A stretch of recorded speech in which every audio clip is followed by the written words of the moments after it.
કારણ કે ખેડૂતો છે, અભણ ખેડૂતો છે, એને પણ નોલેજ છે કે તળાવ ભરવા માટે કેટલું પાણી જોઈએ, કેવડી લાઈન જોઈએ.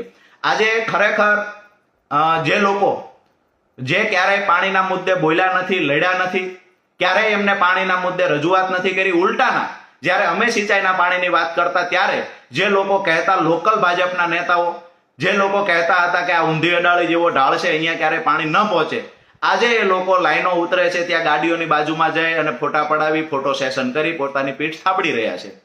આ લોકોને કહીએ છીએ કે મહેરબાની કરી અને ખેડૂતોના હિતમાં કાંઈક નિર્ણય લેવાય એવી વાત પર આગળ આવો. ખેડૂતો માટે થઈ અને કાંઈ રજૂઆત કરવી પડે તો ભૂતકાળમાં તમે નથી કરી, હવે રજૂઆત કરો. માત્ર ફોટો સેશનમાં વ્યસ્ત ના રહો.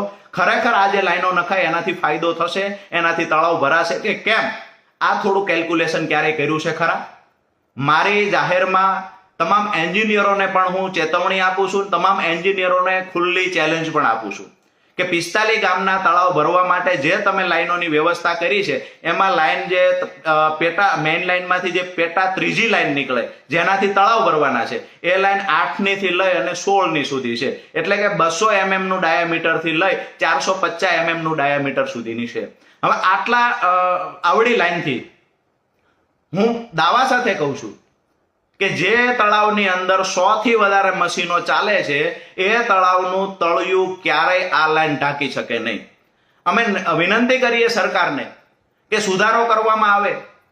જે એસ્ટિમેટ હતો 417 કરોડ